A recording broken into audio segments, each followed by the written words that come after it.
अस्सलामुअलैकुम वरहमतुल्लाह। मुअज़्ज़ज़ सामाईन, नो की कलम के इस ऑडियो पॉडकास्ट में आपका इस्तकबाल है। आज के अफसानचे का उन्वान है और ज़िंदगी तबाह हो गई। तहरीर व आवाज़ सायरा उल्फत कुकरनाग। फ़हमीदा एक छोटे से गांव की 17 साल लड़की है जो हर वक्त खौफज़दा सहमी हुई रहती है। स्कूल में वो हम सब तालिबात से छोटी थी, लेकिन उसकी अक्लो शऊर, अंदाज़े बयां, सीरत व किरदार हमसे आला था। सातिज़ा और सारे तलबा को ये अच्छी तरह मालूम था कि आने वाले वक्त में फ़हमीदा का बहुत बड़ा नाम होगा, लेकिन खुद फ़हमीदा को अंदाज़ा नहीं था कि उसकी ज़िंदगी का चमन कभी भी वीरान होगा। ये उस वक्त की बात है जब फ़हमीदा 14 साल की थी। उसने 10वीं जमात पास की और 11वीं जमात में दाखिला लिया। रवैये की तब्दीली की वजह से उसको नफ्सियाती मरीज़ा समझा गया और मुसलसल उसको डिप्रेशन की दवाई लेनी पड़ी। पहल जब उसने दवाई लेना शुरू की तो उसके साथ बहुत सी अजीब चीज़ें होने लगी। पहले उसका दिल बेकरार होता था और वो पूरी तरह सांस नहीं ले सकती थी, जिसकी वजह से वो बेदर्दी से चीखती थी और फिर अपनी हालत पर रोती थी। इस दौरान उसका जिस्म जैसे आग उगलता, दौड़ते हुए अंधेरे में जाती और ज़ोर ज़ोर से रोती रहती थी। कुछ वक्त के बाद ही उसका जिस्म बर्फ़ की मानंद जम जाता। उसकी ये हालत मैं अपनी आंखों से देख रही थी, क्योंकि मैं उसकी चाचाजाद बहन भी थी।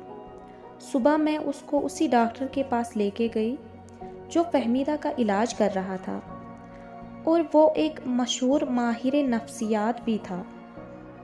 वहाँ पहुंचकर मैंने डॉक्टर को बताया कि इसकी बीमारी तो ज़्यादा ही बढ़ गई है, ये अजीब हरकतें करती है, रोती है, भागती है।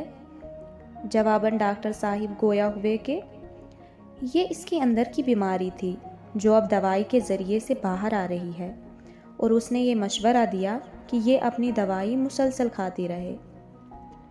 इस दौरान उसकी पढ़ाई भी मुतासिर होने लगी, क्योंकि दवाई का असर इतना ज़्यादा था कि वो दिन रात सिर्फ सोती रहती थी।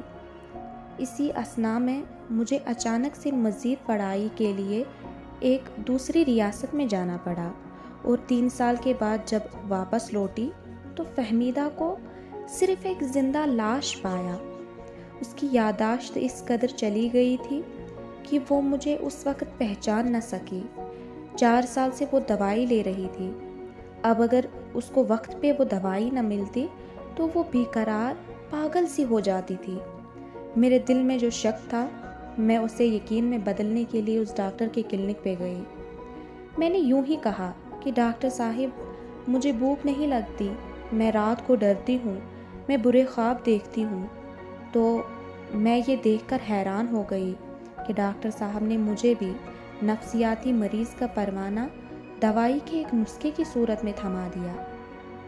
मैं हैरानी के आलम में चली गई और वहाँ से कुछ कहे बगैर मैं उठ गई, और मेरी आंखें बहुत ही नम हो चुकी थी।